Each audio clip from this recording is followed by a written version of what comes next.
and say you're back and wide as a bug and in love. I'm all shook up.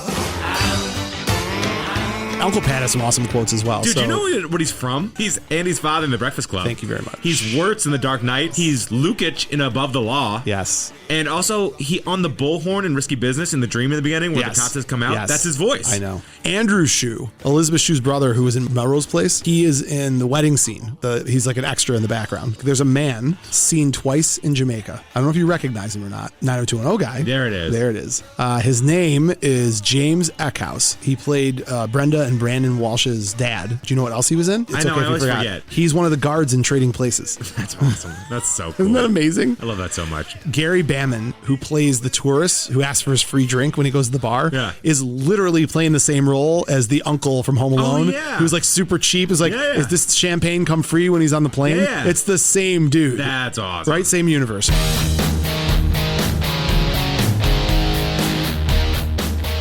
Welcome to Buzzn The Tower, a podcast dedicated to the movies of the 1980s. Prepare to be stuffed in our DeLorean and taken on a trip through the best decade of film ever. Hey Mo, we better back up. We don't have enough road to get up to 88. Roads? Where we're going, we don't need roads. So if you love Caddyshack, The Goonies, Aliens, Weird Science, Spies Like Us, The Great Outdoors, Empire Strikes Back, The Great Muppet Caper, Pretty in Pink, Predator, Rocky IV, Roadhouse, Say Anything, Real Genius, Short Circuit, Some Kind of Wonderful, Beverly Hills Cop, Akira, Tango and Cash, The Breakfast Club, and They Live, just to name a few, then sit back, relax, and get ready to be entertained. Because we came here to chew bubblegum and podcast about 80s movies, and we're all out of bubblegum.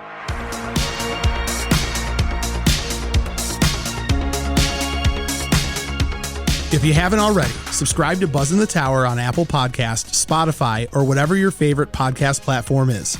And while you're there, leave a review and a 5-star rating. It's a moral imperative! You can also find us on TikTok, Instagram, and all social media platforms by searching the tag @Buzzn The Tower. That's BUZZN The Tower. Also, check out our website, BuzzNTheTower.com, and grab some officially licensed gear.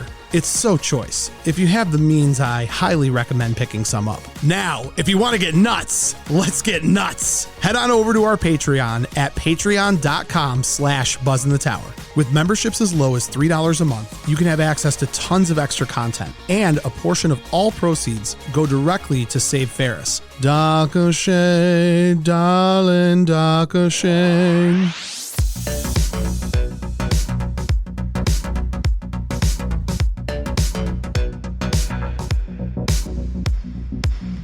Buzzn The Tower is brought to you by Sonic Loans. You can find them at sonicloans.com. Max and Cocktail. When you go to the bar and Brian Flanagan is bartending, what's one thing you know is underneath the shelf? A stool? How to Get Rich book. How to Get Rich quick book. And what's the best way to save money and make money? Steal it. No. Getting a good mortgage. Okay. If you already own a home and you need to refinance and get into a better mortgage, go to Sonic Loans. If you're looking to buy your first house, something outside of the city so you can gaze across the gate and see the big lights in the bright city, that's where you want to go. Sonic Loans to get your mortgage. Coughlin's Law. Why are you a mortgage. Coughlin's Law. A mortgage is only as good as the paper it's written on, guy. So reach out to Sonic Loans and the team. Lost the rope there, but big time. Let them know that Buzzn The Tower sent you. Get into the right mortgage today and enjoy the fruits of your labor. NMLS number 1955855. Not available in all states. Not a commitment to lend. Additional requirements apply. Visit sonicloans.com or call 313-488-4888 for more information. Buzzn The Tower is also brought to you by Bolton Legal Group. You can find them at boltonlegalgroup.com for a free consultation. Call 248-595-0001. I can't think of a more important episode as it pertains to legal needs than Cocktail. Custody battle, alimony, cutting your friend in a bar, drunken disorderly conduct, falling downstairs. Yeah, Bolton Legal Group can do it all. They're going to aggressively represent you, whether it's bird law, whether it's real estate law. Drunken disorderly conduct, falling down a flight of stairs. Yeah. That's a lawsuit right there. Should have sued everyone. Slip and fall. If you need a lawyer, reach out to Ian and his team of experts. Let them know that Buzzn The Tower sent you. Have the right partner in your corner when you're going into the legal system, because if you don't, you're going to end up alone writing notes that you post-date and send to your friends after you die. It's a dark movie, Max. Dark movie. It really is at the end. Cocktails and nightmares. There you go. Cocktails and nightmares. Reach out to Bolton Legal Group today.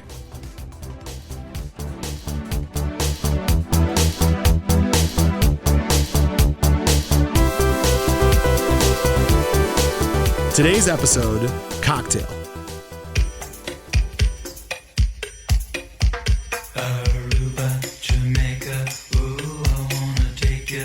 Bermuda, Bahama, come on, pretty mama. Key Largo, Montego, baby, why don't we go?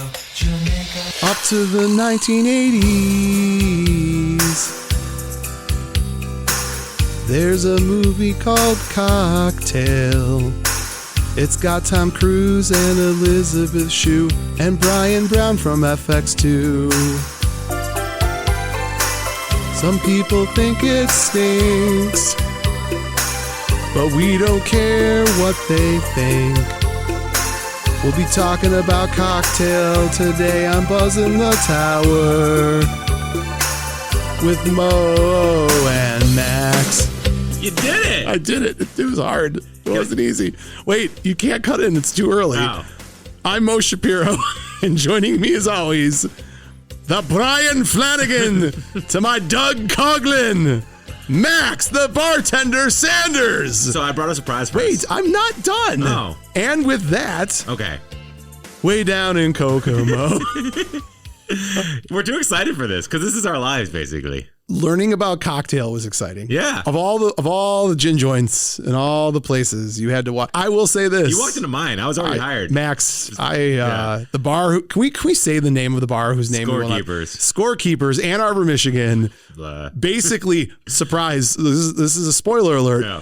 The movie Cocktail, strictly based off of our experience at Scorekeepers as bartenders. Yeah, pretty much. I mean, Brian Flanagan. Well, we'll get into that later. First of all, I brought a red eye for both of us. Shut up. Do you want one? Did you really? Yeah.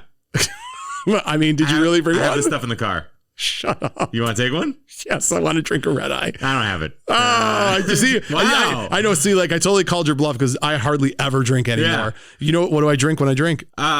Scotch, Macallan, What do I drink before that? There's only two things I drink. You're right, but more so than scotch. What do I drink? Everclear, Max. Fireball. Came to Ann Arbor, sat down.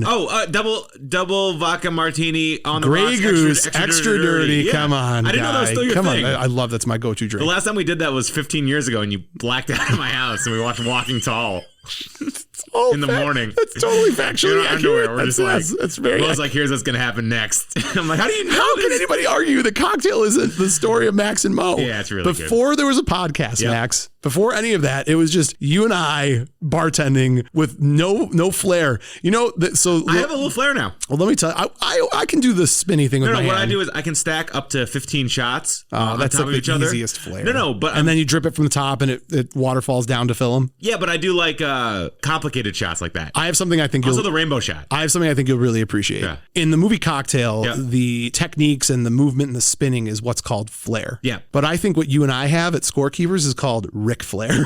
Woo! Tell me I'm wrong.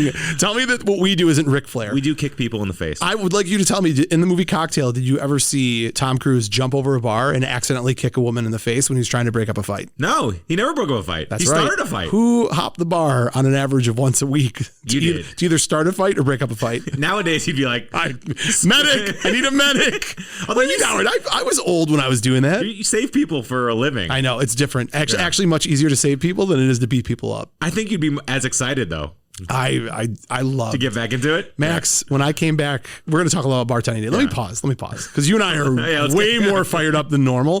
So, first of all, welcome to the show. Hello. I missed you. It's good to see your face. I'm in a particularly good mood today. What happened? I'm going to avoid being mean to you as much as I can. Wow. Usually I prepare to be mean to you. Today I'm going to ease off a little bit. Did your kids make honor roll? Or? No.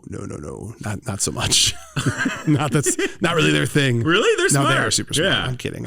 Well, most of them are. 2 out of 3 are. Who's the stupid one? One's not. He's not Aaron. stupid. Yeah. No, he's not stupid. Actually, you know what's funny? He's really, really smart in math. Yeah. Not so smart in everything else, but really smart in math. If this is your first time listening to the show, you should know ahead of time that more so than friends, more so than podcasters, more so than professionals, we are Bartenders. at core bartenders. We really are. Cocktail and Roadhouse are the 2 movies where you and I, our faces light up when we get to talk No about joke. them. This drunk kid came in at like 9:30 last night, and he's asking us like, how much do you make a night? You know, all these stupid things. He goes, yo, me and my boys for the first time watched this movie last night, Roadhouse. You seen it? And we're like, yeah, we see. He goes, kind of reminds me of this place, man. The double deuce. The double deuce. That's amazing.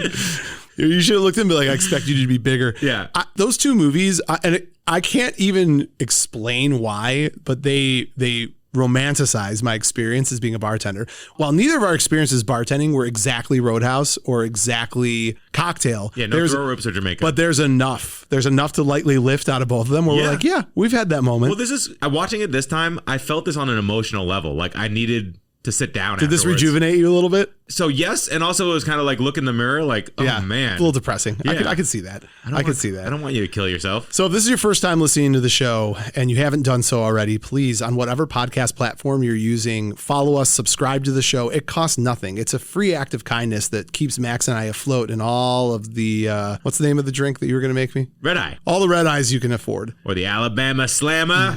The kamikaze. The sex on the beach. There are a lot of sexual terms for drinks. There's a lot of sexual terms in this movie. It's hard to talk about parts of this movie. I mean, it's Tom Cruise, so it's not really sex. He's tickling. He's a tickler. He is a tickler. The old tickler. Do you know what term I came up with that was fascinatingly horrible? No. With Sean. One day we were calling each other names. I call him a puppet tickler. And if you really think about the implication of tickling a puppet is a horrifying and terrible thing to think about. Because you think it's alive? Well, it's just there's a lot to it. Like the feltness of it? What motivates one to tickle a puppet? I mean, Tickle Me Elmo has kind of gotten us there. For kids, as a grown adult, what would motivate you? Okay, well, there you go. So if you haven't yet, like I said, leave a review as well. That helps us big time. And then if you're looking for more content, swing on over to TikTok, Instagram, Twitter, Facebook. You can find us by looking for our tag at Buzzn The Tower. Yeah, TikTok likes us again. BUZZN The Tower. Go to our website, buzzinthettower.com. You can get officially licensed swag. We should start fermenting our own beer and stuff and selling it. I thought you were going to say like fermenting your own like rutabagas. No, I don't know the one ferments a rutabaga, but that's okay. Well, what is it when you pickle it? Isn't fermentation? Yeah. Yeah. Just calm down. I gotta go for a beer. Oh, man. I thought you had red eyes. I was ready to party. It's snowing out. I'd crash on the way home. You probably will anyways. This might be your last podcast. It's not looking good outside. You like scheduling us during snowstorms, and then you're like, at the very end, you're like, be careful. Yeah. That's it. That's how I sleep at night. If you'd like to follow us at a more hardcore level and invest in the trust that is Buzzn The Tower, patreon.com/Buzzn The Tower. Everything on there you could think of, from polls to live Zooms. In fact, I just had a really cool Patreon question thrown up there, Max. Why don't I pull it up for you? You want to do it now? Yeah, why not? It's all fun and games. So I let all of our co-pilots know that we were going to be talking about Cocktail, and I asked them what their favorite 80s cocktail is from an 80s movie. Ooh. And there's a lot. And I'll even open this up even more. I would say, Max, from any type of media, movie, anything, any decade, any time, any era, what is your favorite fictional drink? Because if you open it up outside of the 80s and movies, I have a different one. I'll start with giving you the one that I listed. Mine was, and you'll love this because you know that outside of a very dirty martini and scotch, do you remember what my favorite shot is? Favorite shot? Oh my God. Probably don't remember because I don't do shots a lot. Never. It's surprising. I love tequila. Tequila is my favorite shot.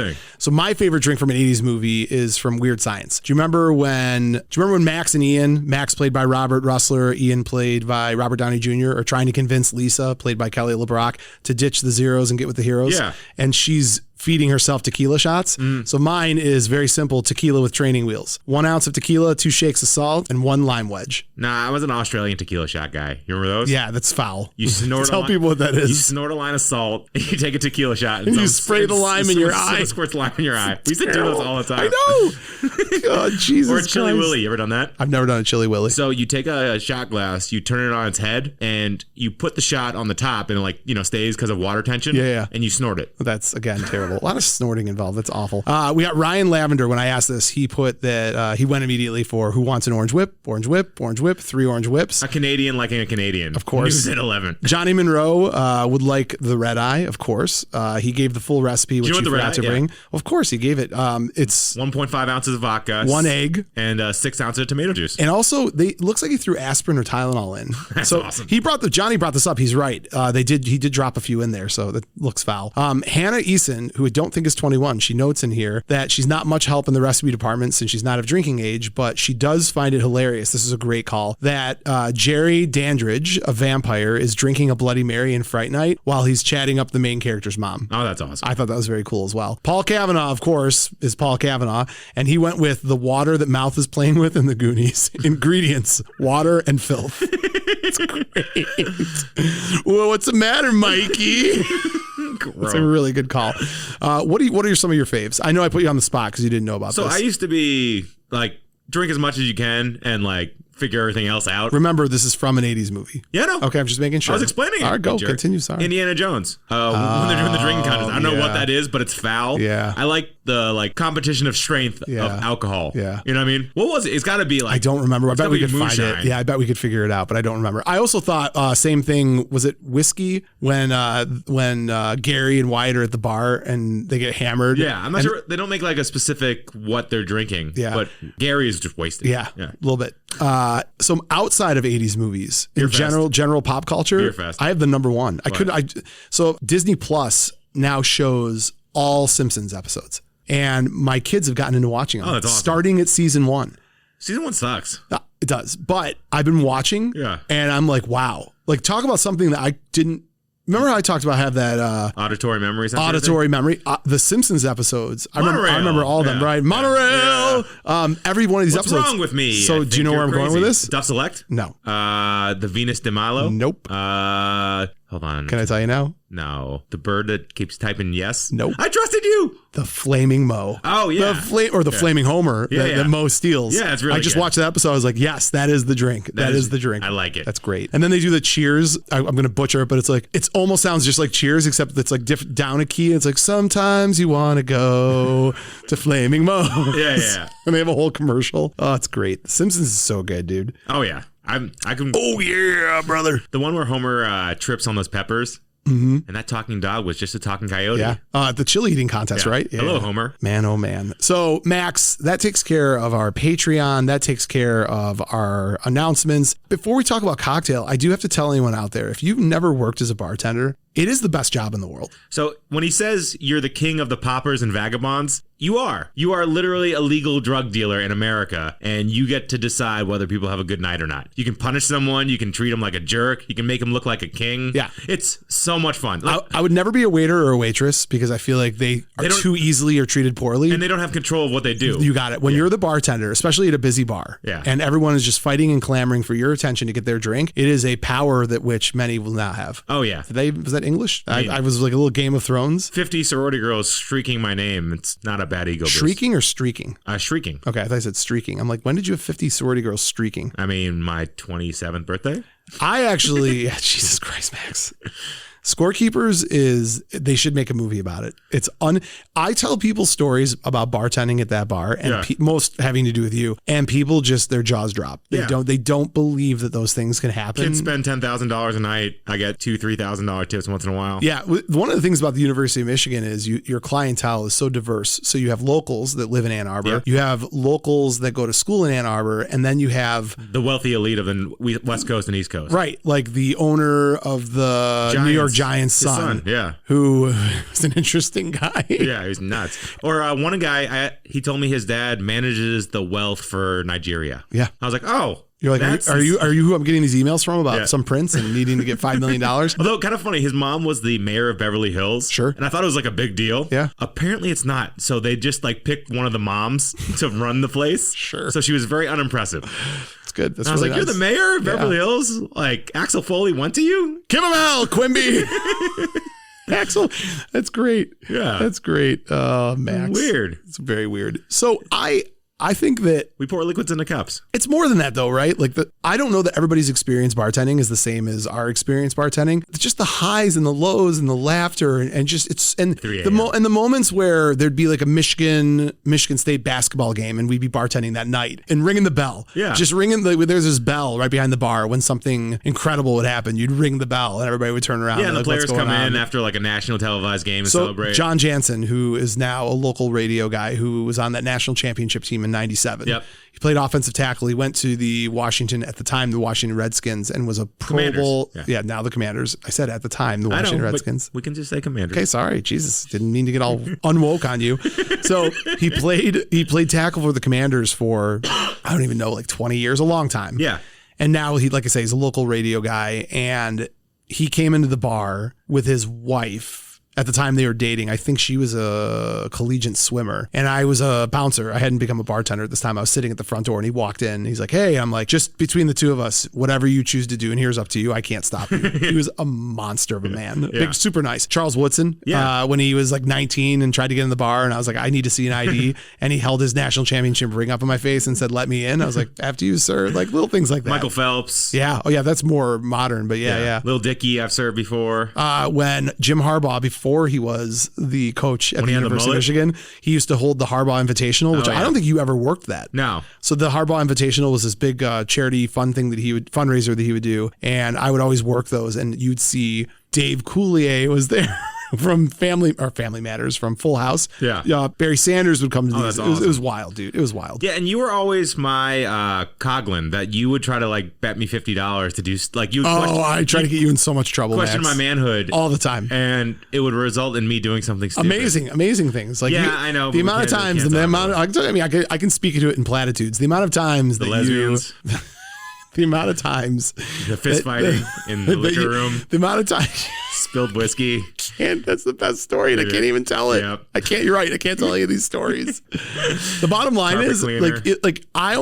You said it best. Bleach. You really did say it best. Gary Steele. That I am really mentally ill, and I collect people like some people collect Fabergé eggs. You do. And you were my finest Fabergé egg, and I would put you in my little case. And yeah, you're right. As I'm more thinking about it, like we can't tell any stories other than it was an absolute blast bartending. And if I ever, I know. I had a great time last night. I bet you did. Yeah. Selena doesn't care at all. She's just like, about what? About just like being in that environment. Forget the cheating. The cheating is what it is. If you're going to cheat on someone, you're going to cheat. Yeah, right? No, don't.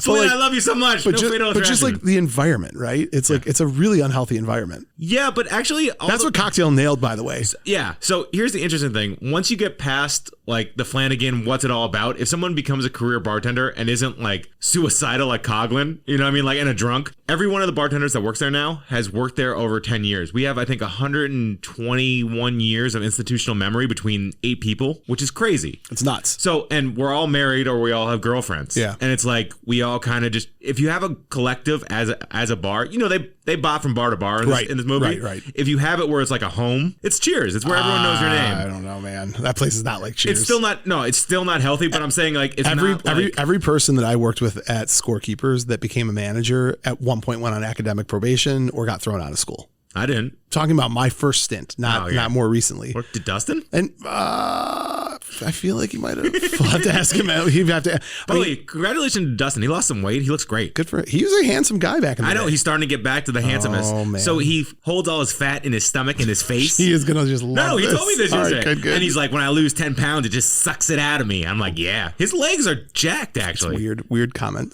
Max. Yeah. I think we've talked enough about things that people don't care about. Now we should talk about let's talk about what everybody came for. Cocktail is one of those movies where on the outside looking in, it's a terrible movie. It's the litmus test for if you love the 80s, you ask somebody, hey, what do you think of Cocktail? If their eyes light up, they actually enjoyed the era the right way. Right. No, you're right. Siskel, Ebert, basically everybody else in the world. Razzies.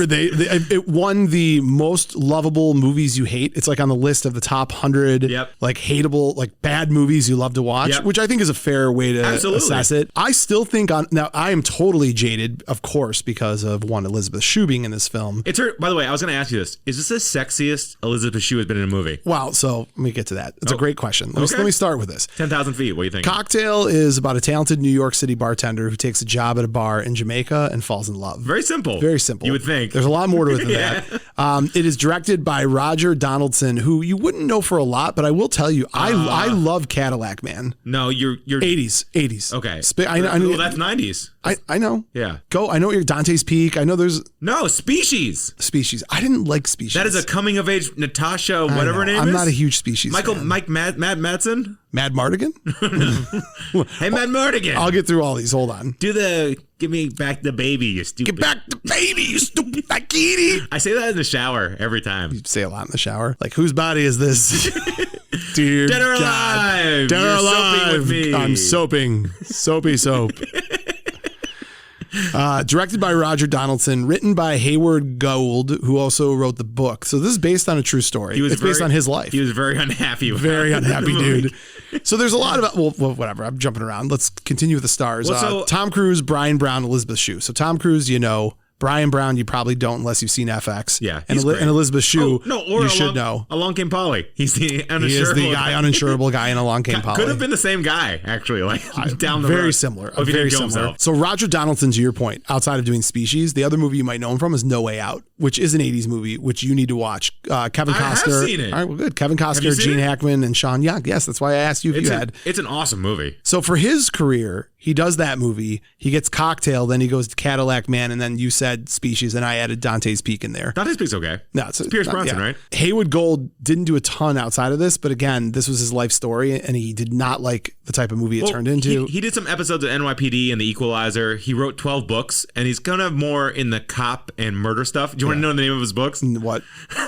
Killer Nashville so Noir, excited. The Serial Killer's Daughter, Leading Lady, Green Light, For Murder, Glitterburn. Those are great. Yeah, pretty good. I'm only going to talk about what Tom Cruise did prior to Cocktail, because obviously can I try to do it off the top of my head? if you get all of them, I'd be stunned. Hit me.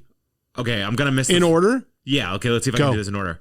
Oh, man. So there's Endless Love in 81, right? Yep. And then we got All the Right Moves. Nope. Wait, hold on. No, we got Taps, 81. Taps in 81. Okay, then we got All the Right Moves, 83. Nope. Wait. Well, yes, but technically... No, Risky Business, too. Nope. In the order of release, you've got The Outsiders, Risky Business, come on. All the Right Moves. I'm Those giving are you all those three. Those are 83. Yeah. I was Okay. going to say The Outsiders. What do you got in 85? You got Top Gun. Nope. How do you not know That's what 86, year? 86, Come on. sorry. What do you got in 85? You got Legend. You got Legend. And you got 86. Top Gun. And? Color of Money. Yep. And then 88. Rain Man. More important than Rain Man, Cocktail. Yeah. And then 89, Born on the 4th of July. And then you get into That's his a rough Days of Thunder. watch. It's a rough It's a rough rush.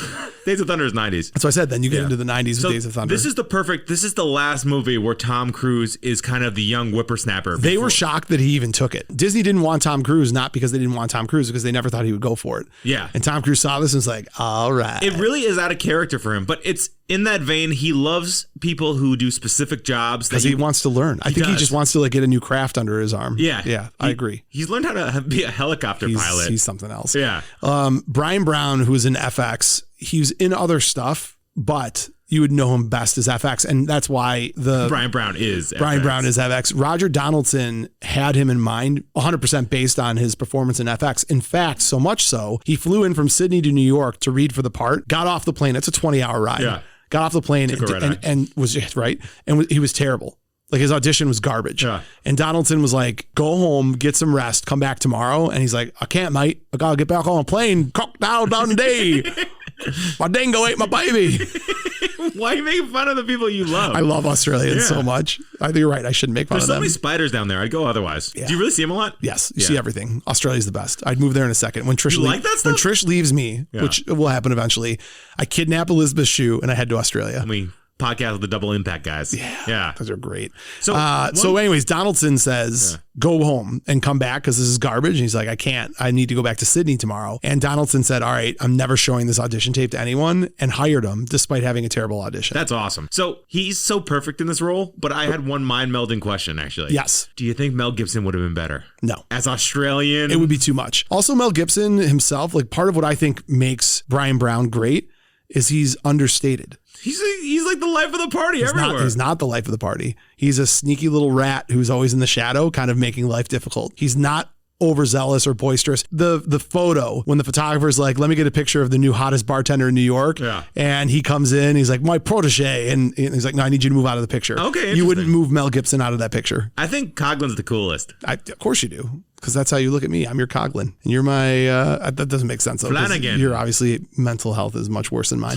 Elisabeth Shue, who prior to this had done Karate Kid and Adventures in Babysitting. She then does Cocktail and then rounds out the 80s with the couple Back to the Future movies. Yes, I know Back to the Future 3 was in the 90s. I don't need you to tell me again. Wasn't going to say it. You were. I can see it in your beady little eyes. My eyes are beautiful. You asked me the question, is this the sexiest role that Elisabeth Shue has ever played? I think it is, but not just because she's involved in more of those types of acts and has a little bit more skin showing. Probably for me, it's just more, it's full range. You see a little bit of Allie. You see a little bit of all of her previous characters. And then you also see this like wild party girl. The whole fact that she took wasn't that this wild, role. was she? Well, she was in Jamaica. Yeah. But she's like wild with him. Like wild party girls are like on top of the table screaming woo. Yeah. Woo! Well, she got pregnant pretty quick, so she didn't have the opportunity. Does that make her wild? I don't know. That's pretty wild to me. Getting pregnant by a bartender in a foreign country is pretty wild. Champagne while you're pregnant. Yeah, we don't know that. We think she was drinking champagne most of the time. When you do cider. Yeah, I have sparkling cider for my kids at New Year's. So I have a hot take though. Oh Jesus, of course you do. I think she's kind of a loser in this movie. She should not be with Tom Cruise. Do you know what I mean? Like she shouldn't be with. Why is she a loser? I don't know. She's just kind of like trying to achieve her dream. And that makes you what a loser. This is so introspect into your life and what you think about things. Someone out there has all of the resources available to her and she makes a decision to follow her heart and you're like, loser. Use your resources, yeah. And like there's no way that marriage lasts. I disagree. You think so? Yeah, absolutely. Absolutely. When you have someone like, bets him $50 to do something, he's immature. He's immature. He's still like 24 by the end of the movie. All right, Max. Anyways, don't talk crap about her. He runs the next day. Dreams burns down. I also, before we even go a step further, I can't believe I forgot all this. I had a list of other things that we needed to talk about that I missed, so I'm going to do it right now. Okay. We got a wonderful shout out on a podcast that I sent you called The Sip List, SIP, like sipping on a drink, yes. Which is ironic because we're doing our cocktail episode. So the Sip List podcast, Amanda Kohlhofer, I hope I'm saying that right. She hosts a podcast, and this particular episode, which was season 6, episode 1. So she just kicked off her season, which is great. They did the top 5 podcasts that we love. She had a bunch of guests on there. One of her guests was Casey Box. The Boxster. Casey Box has a couple podcasts, An Evening at the Movies and the number 2 season. So season to season. That just opened or started. Sure. Whatever. So anyways, Casey, when it was his turn to list his top 5, picked ours truly, Buzzn The Tower, as one of the top 5. So I wanted to thank Amanda. I think it's a really cool idea to do an episode kind of dedicated in industry. And I listened to the whole episode. I really liked her podcast. So check that out. And then Casey as well. Thank you for picking us. And I believe we're going to have Casey as our Buzzn The Tower fan spotlight next week, correct? Correcto. All right. Excellent. Also, Max, longtime fan, longtime supporter. Long Duck Dong? No. Jesus, no automobile. Tony Huddleston Jr. has got a birthday coming up. Oh, yeah. Yeah. Now, here's the thing you don't know. He reached out to you because you're our social media manager and told you, hey, could you give me a shout out on my birthday? I'd really appreciate it, which I believe today's Monday. Well, today's Sunday. Wednesday. Episode goes out Tuesday. It'll be Wednesday, the 25th. So first and foremost, go ahead and wish him a happy birthday. Happy birthday, Tony. He separately reached out to me knowing that you would never pass the message along and had a specific request on how he'd like his birthday wish to him. Would you like to guess what he asked me to do? Jeff Goldblum? Yes. No. He asked me to do it and didn't want you to know. So what's something I would do that would annoy you to no ends? The Bane voice. On your birthday, Tony, the darkness shall come. You are stronger than the darkness. I take my birthday back, Tony. You were born on the 25th. This is terrible. But I was awake. Happy birthday. You need a Bane tattoo. You need a Bane tattoo. I'll get one. Tony, I know you will. Happy birthday, and thank you as always for your fandom. We appreciate you very much, sir. He's so positive. He's a great dude. I get a message from him weekly. I love it. I look forward to it. Not like your messages. Do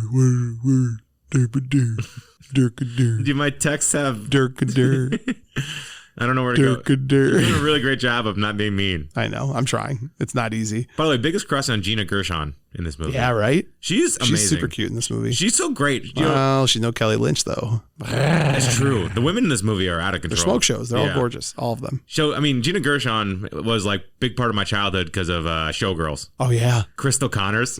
Showgirls. Yeah.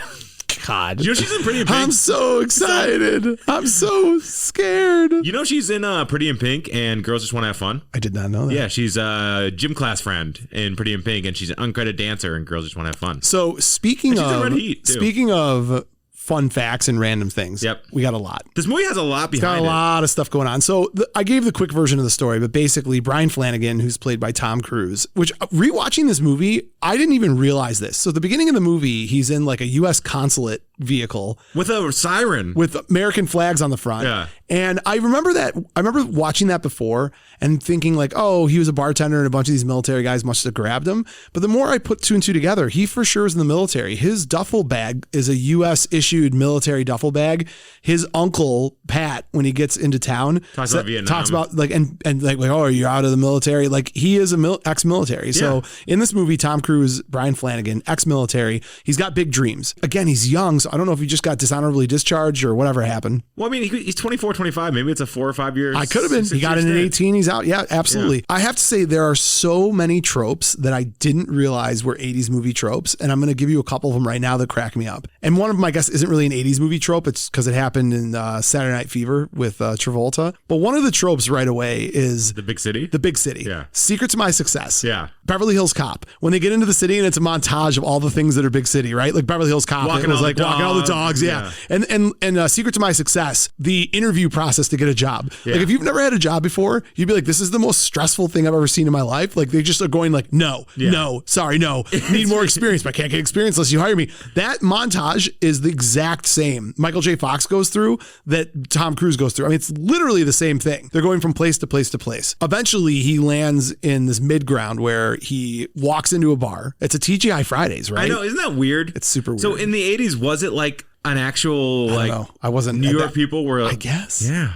As he's applying for jobs, he's wearing his fancy suit. He walks into a TGI Fridays. He does. And that's where he meets your boy, Oh my God. Doug Coughlin. Coughlin's laws. He's just, so the first thing he says, hold on, let me see if I can get this right. Douglas Coughlin, logical damn it. Douglas Coughlin, logical negativist. How do you say this? Negativist. Douglas Coughlin. All right. I'm gonna say it. Can I leave all of your takes? You can, sure. Good. Douglas Coughlin, logical negativist, flourished in the last part of the 20th century.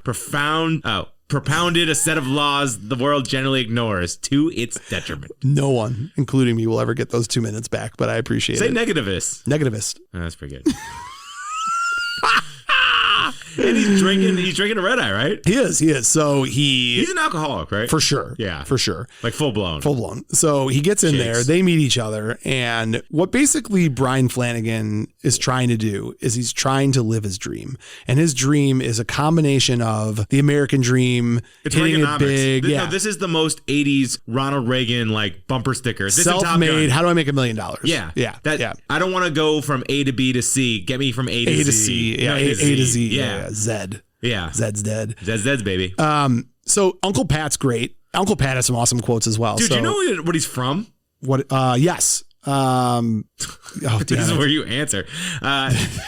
He's Andy's father. Negativist. He's Andy's father in The Breakfast Club. Thank you very much. He's Wirtz in The Dark Knight. Remember the guy who gets shot behind the bar? Yes. He's Lukic in Above the Law. Yes. And also, he on the bullhorn in Risky Business in The Dream in the beginning where the cops has come out. Yes. That's his voice. I know. He's just the old grizzled like cop who shouldn't still be on the force always. All accurate. Very accurate. He's pretty. He's actually the most charming in this movie. He's got some good advice. He does. He does. He charges everyone for everything. He's a cheapskate. Well, also his quote at the beginning, outsmart, I won't- outwork. That one. all things in life, good and bad, kind of just happen to you. That's a great quote. There's some great quotes in this movie. For yearbook quotes, this might be the most quotable 80s movie. Sure. I don't disagree with that. The everything ends badly, otherwise it wouldn't end. I like that one too. That's like mind-blowing. That's why they call it a crush. Yeah. If it didn't, no, I'm kidding. That's from 16 Candles. Yeah, close. I like you agree immediately. When were they talking about crushes, Max, in this movie? I have a crush on Kelly Lynch. Yeah, you do. The luck is gone, the brain is shot, but the liquor we still got. The angry college professor, another trope. So like He is so mad. So Brian Flanagan's balance, right? And this is where it's so true to being a bartender. There's a part of all bartenders at some point where they're like, is this really my career? Yep. And they try to balance it. Like for you, it's when you tried to sell mortgages. For like a hot minute, you were going to go be a mortgage broker. Yeah, and I did a party bus company and a coat check No, company. I see that's even different. Okay. Because that's still like, really, that's your job. You're going to be a party coach. You tried to have like a normal job once because like that little Predatory part lending. of you. Yeah. Predatory lending. It's great work. But like, there's that part of that person who's in the service industry who's like, is this my career? Or do I want something more? So it's interesting because at the end of the day, what he's trying to balance is in his mind, right? Following his dream, but at the same token, bartending is kind of the most get rich quick scheme in the world. It really is. It's monopoly money. It's incredible. Yeah. And you don't even realize it. And then the connections you make and the social networking, it's unbelievable. No, when Coughlin says is like, people can get hit by lightning. Right. I've seen it happen. Right. And it's true. The angry professor in this, who's a bastard, is the same angry professor from The Freshman with Matthew Broderick. That's great. Yeah, I thought that was kind of fun. He is so mad at Tom Cruise in this movie. Big time. He's so mean to that house mom who like just wanted to open like Paula Deen's. Yeah. Or Yeah. why do I keep saying Paula Deen? I don't know. Rachel Ray. You're making racist cakes, I guess. I don't know. Racist chicken. But it's interesting because you get immediately, I don't mind when movies do this. You and I are very similar. I like things soft served to me. So you immediately learn about who Brian Flanagan is. Brian Flanagan gets on a bus and heads to the big city. He's on the bus for 15 minutes. He's good with babies. And he's holding a baby and laughing, and he's social, and he's got a good heart. And then you meet his uncle, and his uncle is, what's wrong with hard work? That's how your dad did it. And you get the feeling that his parents have both passed away and had their furniture repossessed. He's about the mortgage or the repossession. Yeah. So you know that this is a guy who, you understand why Flanagan wants money, because he goes, that's not me, man. Who always wants, outside of Max Sanders, who always wants money? People the person that they don't have it. Yeah. You covet what you don't have, Max. Yeah. Mental stability. But it's true, right? Like, I mean, my mom did a wonderful job, but like there were times where she didn't know how she was going to pay the electric bill. Yeah. Well, I mean, think about that too. When it came to, I mean, I don't want to get too personal. And now I love money. I was going to say, the way you make your family your core, like you want a strong foundational family, your parents went through divorce. Right. You know what I mean? For sure. Sorry, I didn't mean to. That's okay. Thanks. Yeah. It was nice. Oh, God. I hate this podcast so much. Why don't we talk about it? No, it's all right. Why don't we talk about tears of endearment? Tears of endearment? Terms, tears. Give me the shot. I hate Give her you the so shot. much. Give you the shot. I wish I could euthanize you live on this show. What would be my last words? Dead or alive? It's great. Yes. No, I think that's what makes this somewhat of a charming movie. What makes this movie ridiculous is the 80s-ness of it. The last 30 minutes is like jumping the shark. Christ, it's a little intense. All right, so... But can I say something that's actually unique about this movie? Sorry, can't say it. One thing. Go ahead. So the one unique thing about this movie, you say like, it's got all the 80s check marks. What it does do that I love is he's a terrible bartender. They don't do the montage or anything. Next shift, he's great. Yeah. I like that. I would have liked a montage. Really? Yeah. Hey, how many times can you flip a bottle? Max, I love a good montage, and you know that. Yeah. Before we get into all the facts that we have about this movie, which there are some pretty wild and fun ones, why don't we take a quick break to hear from our sponsors?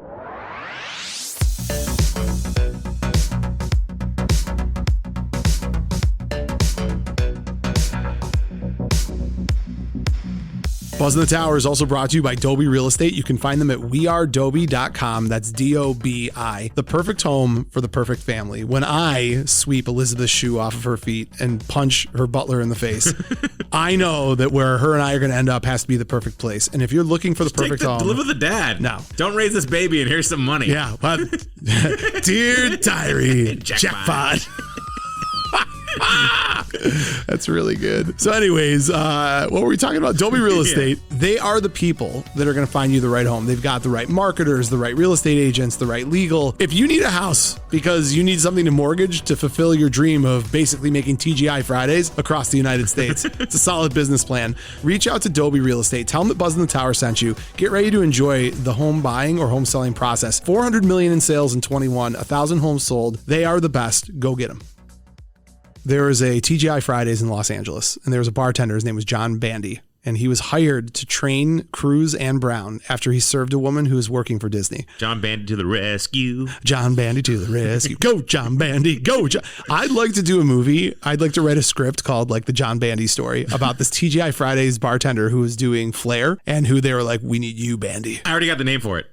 Overserved. That's great. It's not bad. Do you know my one entrepreneurial fantasy? I'll never have a chance to do it, but I think it's an amazing idea, is to open a chain of bars in Australia called G.I. Joe's, a real American bar, and have the theme of the bar be the most over top. Like South Park. South Park. Yeah. You walk in there and like you open the door and then like in Hooters when everybody says hi, instead when you walk in there, everybody looks at you and goes, America! You're thinking of from The Simpsons, America Town in Japan. Oh, I don't remember that. Oh, that's I don't a good remember one. that. They probably stole it from me. Simpsons did it. Thanks, Max. Thanks for The Simpsons did it. There's a Cocktails and Dreams in Queensland, Australia. Yeah. So to all of our Australian, I've never been there. I didn't know. I would have gone if I'd known. To any of our Australian listeners, if you have a chance, please go there, take pictures, and send it to us. They used real bottles when they were training. This was no stunt coordinated act. And they told him like, hey, don't do this. And Cruz like, I got it to be real. Yeah, I got to be real, man. And they used Bacardi bottles, which... No, they could see in every single scene there's a Bacardi bottle. Did they have something worked out with them? Or doesn't was it just, seem like it. Right. I think Jamaica and the rum and stuff. You know what I mean? All that kind of stuff. So Jamaica was cold and Cruise got very sick. And you would think if I was Tom Cruise, I would be looking forward every day to these waterfall scenes And he's with like, wants to Elisabeth throw Shue. up. And he's like, get me out of the water. So I kept looking because I knew he was sick to see if like there was any falter in his face or like he looks pale. I couldn't notice He it. pulls it off. Yeah. I mean, I guess Elisabeth Shue makes anybody look on good. top of you. You'll be Don't fine. talk that way about her. Okay. Don't disrespect her. Is it weird that the only part of this movie I don't like is how poorly she was treated? That's the other thing too. How mad is it when you see him like pick up the girl at the bar, the I older don't like woman? that. Yeah. I don't like that at all. She wasn't treating my shoe the right way. She's terrible to him though. I don't know if she's terrible to him. I don't know. Make a carrot juice, boy. I ain't giving you no job interview. Yeah. You'll still be the youngest manager there. Yeah. Oh, you mean the girl, the older woman? Yeah. Oh, I'm sorry. I thought you meant Elisabeth Shue. Yeah. No. No, she's awful to him. Okay, good. Three-time Oscar winner Maurice Jarre, who was this? he was who scored Lawrence of Arabia, was Shut up. I swear to you, was the original composer for Cocktail. No, that is the best business card ever. It's like, hey, I did Lawrence of Arabia. They and Cocktail. brought in J. Peter Robinson to fix it. They liked what he did so much that they had him rescore the entire movie, which he did in one weekend. Wow. So they didn't like the way the music was going. They brought this guy in to replace the other dude, and they rescored it in one weekend. They got Huey Lewis. They got some 50s. That's the power of cocktails. Tom Cruise. I don't think I've ever seen anyone as excited as him singing in The Power of Love. Oh yeah, big time. It was incredible. Yeah. So, by the way, do you think they did dance choreography for that one scene where they're kind of doing the same thing together? I don't know. Yeah. It's possible. Because, like, bartending motions, there's not that many of them. Yeah. You know what I mean? You and But- I could do it, but Yeah. yeah. Shake it to the left, shake it to the right. That was amazingly absurd. The funny thing, whenever I watch I this feel like I movie, want my drink. you took the words out of my mouth. Think about trying to do that scorekeepers when there's 650 people jammed in there and they're all screaming for Long Island iced teas, and you and I are like, shake it to the left, shake it to the right. Who wants some bar poetry? Oh man, shut up. When he says kamikaze, it makes me laugh so hard. The kamikaze. Who drinks kamikazes? So this movie made. Have you seen that there's some sound that's floating around on TikTok right now, and it's like, I thought it was a kamikaze, now it's yeah, that's great. I'm sorry, go ahead. This movie made $171 million. Yeah, on a $20 million budget. Yeah. Yeah. It was like one of the most popular movies of that year. I love movies that are popular that critics hate. That's like my faves. Let's see here. Kokomo was written for Cocktail. So the Beach Boys. No one knows that. The Beach Boys, minus Brian Wilson, obviously, they brought the group back into the spotlight. Like this was their resurgence. Yeah, they got Renaissance. nominated for an Oscar. Yep, written by John Phillips from the Mamas and the Papas. Oh, no way. Yes way. Donaldson was driving to the set one day, flipped on the radio and heard, "Don't worry, be happy." And he apologizes because in part he believes that the reason that song never left the radio and was like burned and scorched in everyone's ocular retina. No, not ocular. What's the ear called? Ear canal? Ear canal. Yeah, scorched in the ear canal. Yeah. The reason it was played so damn much is because he put it in that movie, but it was already popular before the Great music video with Robin Williams. True that. Really hairy That arms. helped. Yeah. And Remember those white stairs? in 1992, Cruise was getting interviewed, and he admitted that this was not the quote crowning jewel of his career, end quote. Yeah. I think he had fun doing this movie though. Oh yeah, for sure. Well, look here. So talk about how this movie could have been different. Let me give you the list of the women who almost got the role. Ooh, I have it too. For Jordan, which was played by Elisabeth Shue, Jennifer Grey, Ali Sheedy, Demi Moore, Daryl Hannah, Jodie Foster, Sarah Jessica Parker, Jennifer Jason Leigh. Ringwald flat out turned it down. So I got one more.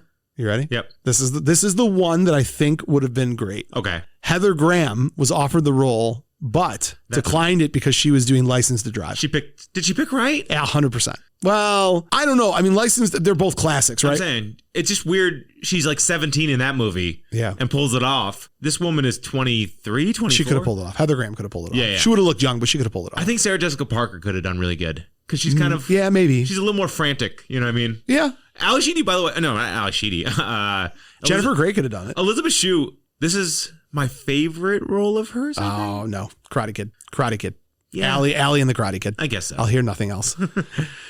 Yeah, so, do you know the studio hoped that Paul Newman could have played Doug? They wanted to recapture the magic of The Color of Money. It would have been really good. Sometimes it's a risk, though, when you bring the same two. I mean, it worked for David Spade and Chris Farley, but it doesn't work for everybody else. Or what's it called? The Colin Farrell and that heavyset guy who were in Bruges and now they're in that Banshees movie. No idea what you're talking about. Oh, well, Look they it up. just won the Golden Globe for Well, Best good for you. Picture. I don't watch anything new. I stick to the 80s and 90s. Robin Williams was considered for Brian Flanagan. That would have been interesting. So was Jim Carrey and Charlie Sheen. Yep. Charlie Sheen would have been incredible. He would have been good. Donaldson got Robin Williams, though, for his next film, which was Cadillac Man. Isn't it good? I love Cadillac Man. Okay, I'll watch it this week. Oh, by the way, I watched Let It Ride. Oh, did you love it? It's really Isn't good. it great? Yeah. So I'm happy. What scene were you talking about? Like the scene? So the scene for me that I stopped. No. I stopped myself is when. Do you remember when? By the way, this is a movie about gambling at a racetrack. With Yeah. Richard Dreyfuss is on, like, from 1 to 10, he's a 17. He's great. The entire movie. He's great in this movie. Yeah. So do you remember when a couple weeks ago, in order for the Lions to make it into the playoffs, it required the Rams would have to beat the Seahawks, Yep. and then that the Lions would have to beat the Packers. Right. So when the Rams were playing the Seahawks, there was just no way, right? Because the Rams are terrible, but they're in the game, and there was like a field goal that was being kicked. And when there's ever a moment in my life that has to do with the Lions where it comes down to a kick, all I see is the scene in Let It Ride with like, come on, let him win it. Yeah. He deserves it. Let him have it. And it goes through like the whole race park. Yeah. And everybody's like, let him win this one. And they're like, they all rip their own tickets up. They're like, I'm okay losing. That's what I feel like the world looks at Lions fans. They're like, let him have it today. That's why I wanted you to see that movie so badly. It was really fun. Other people who were up for the role, these are wild, of Keanu Reeves. Jack Nicholson. Whoa. Well, listen, Jack Nicholson, Dustin Hoffman, Michael Caine, and Dudley Moore for the role of Doug Coughlin. Dudley Moore would have been awesome. Michael Caine would have been incredible. Yeah. Dudley Moore was doing Author 2, and Caine was doing Dirty Rotten Scoundrels. Yeah, I mean, they picked right. It all worked out well because Brian Brown is I think his height compared to Tom Cruise is what makes this big brother, little brother so much more, because Cruise usually is not the little brother in anything. Right. So it's like the fact that he looks worn in the face and that he's that much older, and also the accent. There's something about it that makes it seem like they would actually interact like this. Do you know who else I think could have done it? Who? Crocodile Dundee. Paul Hogan. Yeah, I think so. I think Paul Hogan totally could have done it. Yeah, you're right. Because he's fun. But he's worn in the face, and he could have pulled it off. Can he do sad and pathetic a little bit though, and a little Clint bit Eastwood? Spiteful? No, Go Christopher Walken. no. A young Christopher Walken. What, are you gonna de-age him? Whatever. Yeah. All right, I hate you. De Niro. De Niro. Ha! That's Al Pacino. Yeah, whatever.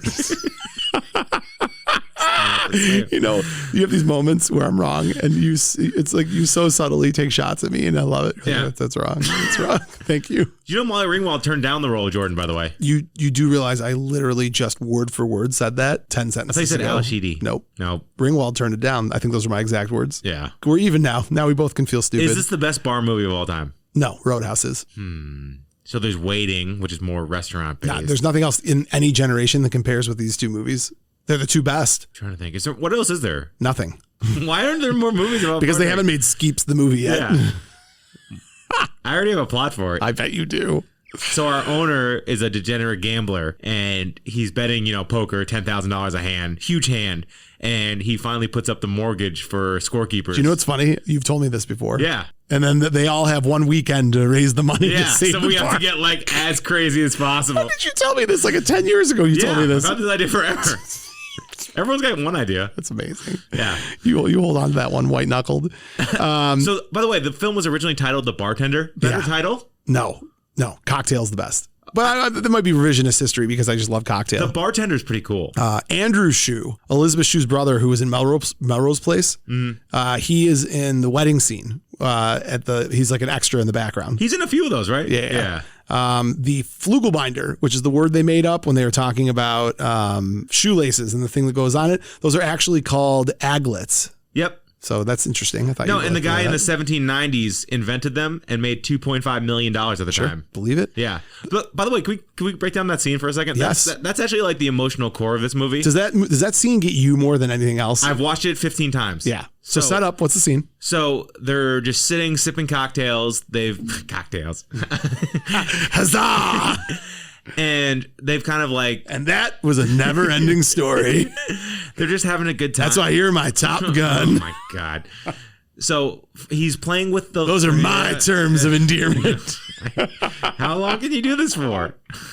Really? This is like my emotional moment, and you're just like, not letting me have it. Maybe you should be my Transformers, the movie. Okay, I'm done. Go. Have your moment. So he's playing with one of those little umbrellas, and he's talking... Drink umbrellas, yeah. Yeah, and he's talking about, you get this so you can work on your day gig, and, when you're done at night, you're so charged up, you have a few drinks, and then you have these comatose days that get shorter and shorter and shorter. And I think everyone at some point, because no one grows up saying, I want to work the midnight shift. Yeah, I'm going to be a night guy my days aren't really going to be mine. And it's this battle of when you make peace with it or if you fight back and do something different. So interestingly enough, what I took away from this, it's a little bit similar to what you're saying. So he's playing with this umbrella. And he's talking about there's some guy in some factory who's cranking out 1 billion of these umbrellas a day. And then they talked about the shoelace thing and how they're the same thing, the little plastic that covers the edge of the shoelace. I think the bigger point that gets made here, and at first you think at simple terms, it's just about bartending, that if you want to have a happy life as a bartender, it can't just be bartending. There has to be something bigger at play. But I love my job. I've got a corporate job and I enjoy it very much. But like if I didn't have the firefighting and if I didn't have the family and if I didn't have the podcast, I'd feel the same way. Yeah. You have to weave passion into everything you do. Now, if you are one of the people who's lucky enough to found a profession that is completely aligned with your passion, God bless you. Yeah. But that's not very many people. So I think, to me, that's what I always take away from this is that he found his happiness not just because he was creating cocktails and dreams in his bar, because he was finding a way to weave his passion, which is this entrepreneurial spirit. Yeah. That's really what his passion was, not bartending. It's true. He read those books without any real direction. He's like, I want to make $1 million. He didn't really specify as to what. And when it came to bartending, he really did. I think he loved what he did. You know what I mean? Like, I think he enjoyed it. I think some people like the game more than the record, if that makes sense, I right? like the record. Yeah, you love the record. Let's see what else. I got a whole bunch of stuff for you, Max. The bottle of Louis VIII, the Louis Trey brandy that Bryan buys at $500 in 1988 would be worth $3,600 in 2020. Is brandy that good? You're asking the wrong guy. Yeah, I don't really drink it. I know that she's a fine girl. What a good wife she would be. Brandy. In preparation for the role, Tom Cruise was practicing at a bar in New York. Do you know what that bar was called? John Clancy's Seafood Restaurant. Yeah, I looked it up. It no longer exists. That's wild. Yeah. Can you imagine going in to see Tom Cruise bartending? Just bartending to practice. So he also went to the Toronto School of Bartending, and he demanded they teach him how to flair bartend. And they finally they made him sign a contract so he wouldn't. Yeah, because he was throwing stuff too high in the air, and they were all nervous. Everybody's such a coward. Like it's that big of a deal. I mean, Tom Cruise is gonna kill himself on set at some point. Yeah. That's how he wants to go out. Yeah, it really is. The woman he was married to at the time, whose name is escaping me, is the one Farrell. is the one who got him into Scientology. Yeah. And I guess they were fighting all the time. Like he'd get off scene and they'd be fighting and it was very electric. Because they divorced shortly after that, and then he did what's his face with Nicole Kidman, and that's when they got married. Days of Thunder. Good day, mate. He marries an Australian. He thinks that's Brian Brown's influence. Heck yeah, dude. He's just like, I really want to marry Brian Brown, so I might as well take an Australian anyways. I mean, I don't know what influences Tom Cruise. He is running. He loves to run. He's a runner. He runs in every movie. Yes. He ran in this movie, right? Sure. So look, there's a man seen twice in Jamaica. I don't know if you recognize him or not. Melrose Place guy? Nope. Oh. 90210 guy. There it is. There it is. His name is James Eckhouse. He played Brenda and Brandon Walsh's dad on Beverly Hills 90210. Do you know what else he was in? I've told you this before, but it's okay if you forgot. He's one of the guards in Trading Places. That's awesome. That's so cool. Isn't that amazing? I love that so much. So the ingredients for the red eye you already gave, which is, in case you guys missed it, it is 1 ounce vodka, 6 ounces tomato juice, topped off with 1 cracked egg and apparently some Tylenol or Advil. So when did that stop being a thing? Because Never Ending Story, he blends up. You know what I mean? Well, that was that weird orange drink thing. Yeah, but that was a thing. I guess. So salmonella, when did that come to realization? You're asking a guy who doesn't know. Yeah. It's gross. Rocky, he's drinking Rocky, egg. he's just eggs, pure eggs. Yeah. Nowadays it's expensive. If the fall that we joked about in our ad for Bolton Legal Group that Doug Coughlin takes, it's about 23 minutes into the movie. He goes down those subway steps. The same steps are used in the movie Sleepers. Have you seen Sleepers? Yeah, I hate that movie. The hot dog cart scene with Tommy, John, Michael, and Shakes when they lose their grip on the hot dog stand. It's the worst big title movie with lots of actors. Yeah. It's awful. It's just Kevin Bacon molesting kids. It's not good. Yeah. That's a bad summary, but that's an accurate summary. Do you know the names of all of the bars that are referenced in the movie? Jerry's, Cell Block. Yes. Hysteria. Yes. Cat's Place. Yes, you're almost there. TGI Fridays. And Flanagan's Cocktails and Dreams. Good for you. Woo! Is Hysteria Coughlin's place? Yes. Yeah. Yeah. And then the boat is called Carrie's Dream or something. Yeah, over his wife. Poor Coughlin just decided to get into stocks. He had it all, and he's like, I blew it. Another thing that I laughed at uncontrollably when I realized I kind of put this together. I just watched Home Alone over Christmas, and Gary Bamman, who plays the tourist who asks for his free drink when he goes to the bar, is literally playing the same role as the uncle from Home Alone, who's like super cheap. Is like, is this champagne come free when he's on the plane? It's the same dude. That's awesome. Right? Same universe. Home Alone and Cocktail are in the same universe. This and The Firm. I put The Firm up there as one of my favorite Tom Cruise movies. It's probably in my top 5 favorite Tom Cruise movies. The action in the end, the last 20 minutes, is so shocking. A lot of running. A lot of Tom Cruise Oh my God, running. that's his best running. Red Stripe. His beer of choice in both films. Weird. Very weird. Very weird. Max, and he likes a beer girl. I feel like Tom Cruise improvised that line. A little bit. Yeah. Do you have any other interesting notes or facts about Cocktail before we wrap up this fine episode that I missed? Let's see. Won the Razzie for worst screenplay, worst picture, and also nominated for director and actor. So Why they people hate this movie really so took much? it to him. I think it's because Cruise was such a big star at this point, and they're like, "Why are you doing this movie?" You know what I mean? It's kind of when you're the biggest star in the world, you're like, "I'm gonna bartend for a day." There are 40 versions of this screenplay. So it's very different from the novel that he wrote. Darker. The novel is much darker, and in large part, when they got Cruise, they had to adapt and cater it to who he was. So I think it lightened it so much that it became cheesy. And I think had they stuck with the original darkness, it could have been a totally different movie. But I'm not complaining because I love Cocktail. Max, do you want to wrap the episode up by doing Coughlin's laws? Yes. Do you have all of his laws written down? There's not that many. Well, let's hear them. What are they? Drink or be gone. That's a good one. Yeah. Bury the dead. They stink up the place. Also a good one. That was a post-mortem one. That was in his note that he wrote to Bryan. This one frustrates me because it's just it's fortune cookie stuff. Anything else is always something better. It just means the grass is always greener. I like that though. I like the way it's said. Yeah, I know, but I'm saying it doesn't frustrate me. Sometimes, would you want anything else right now? I love my life. Yeah, but it just means don't settle. Keep looking. Yeah. This one's terrible. Elizabeth Shue's not just going to show up at your house. You got to show up at her house. Never tell tales about a woman. No matter how far she is, she'll hear you. Well, you're in a lot of trouble on that one, not me. As far as the rest of Coughlin's laws, ignore him. The guy was always full of shit.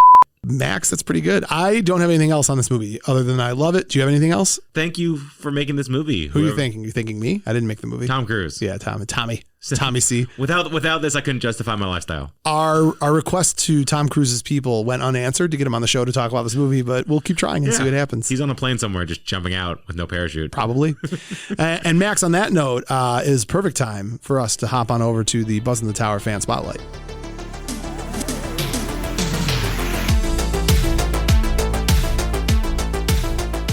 Max, today's Buzzn The Tower fan spotlight is Will Irwin, which, by the way, I am not able to say his last name without thinking of Irwin? No, Throw Mama from the Train. Owen! Owen! Oh, God. So I'm going to call him Will Owen. Sorry. Dude, his Instagram, William Irwin 37. It's got, what's it called? Oh, my God. What's his name? Who's the main dude from Letterkenny? Owen! No. I'm looking up. I don't know. Patter, let's get at her. Yeah. The dude. Oh my God. Hold on. Johnny, Utah. Wayne. He's got Wayne as his main thing. And he's a hunter, and he's got bikes, and he's got a picture of Tecmo Bowl. I mean, the dude rocks. Well, let us see what the dude has to say about the movie Cocktail. Will is another one of our faithful fans, always checking in with us on episodes. And we always love having people on the show who dig the show. It makes for more entertaining spotlights. So let's see what Owen had to say about Cocktail. Hello, Mo and Max. Thank you so much for letting me be part of the podcast. Absolutely love the show. You guys have just the exact level of toxic friendship I look for in all of my relationships. You are the best. I'm all shook up just being here, and it's even better because I'm talking about Cocktail. Tom Cruise and Elisabeth freaking Shue.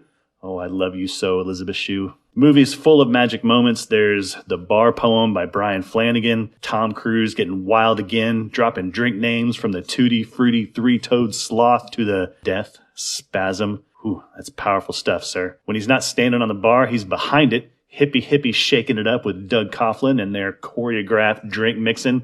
Who didn't want to be a bartender after watching that? I know I did. Doug and Bryan, they eventually part ways, and Bryan meets Jordan in a tropical paradise. We could rave on about Elisabeth Shue all day, but I just don't have the time. The movie gets a little dark with Doug's death, but don't worry, be happy. Bryan and Jordan get married, and Bryan fulfills his lifelong dream of opening his own bar, Flanagan's Cocktails and Dreams. Finally, can't talk about Cocktail without mentioning the soundtrack. I remember going to a music store to buy the cassette because I was looking for a copy of Kokomo by the Beach Boys. Found out the only way to get it was to get the Cocktail soundtrack. Luckily, loved the whole album because skipping around between songs on a cassette was a challenge today's youth will never understand. And that's Cocktail. Great movie, great music. I want to give a shout out to the guys over at Bad Movies Rule, another great movie podcast that showed me the way to Buzzn The Tower. And thank you again, Mo and Max. Keep up the great work. Peace. We do have a lot of toxicity between us. It's not healthy. I'm okay with it. I know. Well, because you're weak. Well, no, this is like, I have to be like the boss man at my job. So this is like. Are you going to say that every episode? You just said that in the last episode too. Okay. This is like Find a different way of saying it. How about, this is my. I have no spine, so I'm comfortable being This is my around Chuck people. Rhodes BDSM. You know, you should put me on the rack and. It's great. Yeah. And there you go. Well, I like high-powered. that. I stand corrected. Go back to your previous explanation. It was better. First of Safe all, word is pineapple. it's not though. We have such talented listeners. Like sometimes when I get with their spotlights, I'm like, why can't Max be this talented? I mean, I clearly am. You can barely say negative or whatever the word was. I think you'd get ornery if someone else tried to take your spotlight. No, nobody can. There it is. I'm a golden god. Owen! Great call on the flick. Great call on the info. Great call on the recap. And Max, anything else I'm missing that you want to add? Just bartending rules. And if you haven't done it and you got like a year where you can like figure yourself out, give it a try. It is. It's a lot of fun. Yeah. It's really tough. I think a lot of people are really scared because it's hard to go into any job just as a bartender. You typically have to work your way through the ranks. But if you can get to that level and put a few years of bartending under your belt, you too can be on the Mo and Max plan to success. That's what we need to write a book. It's called How to Not Be a Millionaire. Max, another episode, another movie. It's always a pleasure to sit and talk about crappy 80s movies with you. Is there any way in which you would like to, well, I guess before I ask you to end this episode, I should do what we do every week, which is remind everyone, if you're not already, follow, subscribe, check us out on Apple Podcasts, Spotify, leave us a review. Those things help more than you can possibly understand. In addition to that, at Buzzn The Tower on all social media platforms, patreon.com/Buzzn The Tower, where your feedback will also be featured on the show for as little as $3 a week, a month, a year, $3 a month, 36 bucks a year with a discount. Pay it all up front. It's like 28 bucks. Yeah, dude. We're giving it away. It's amazing. Visit our website, BuzzNTheTower.com, pick up officially licensed merch. And Max, other than that, how do you want to end this spectacular, libatious-filled episode? Podcast end badly. Otherwise, it wouldn't end. That's weak. No? How about Shapiro's Law? Shapiro's Law. Make fun of your co-host until you feel better about yourself. Go Lions! That's pretty good. Shapiro's Law. Every year is the Lions' year. Shapiro's Law. Keep if it there's up, a fire keep it out up. there, Keep it up. I'll be there. Sanders Law. I'm sorry. Sanders Law. Apologize profusely. I'm scared. Here's what Shapiro's Law is simple. Drinks in love as far as the eye can see. Dead or alive, you're coming with me. Goodbye. Bye.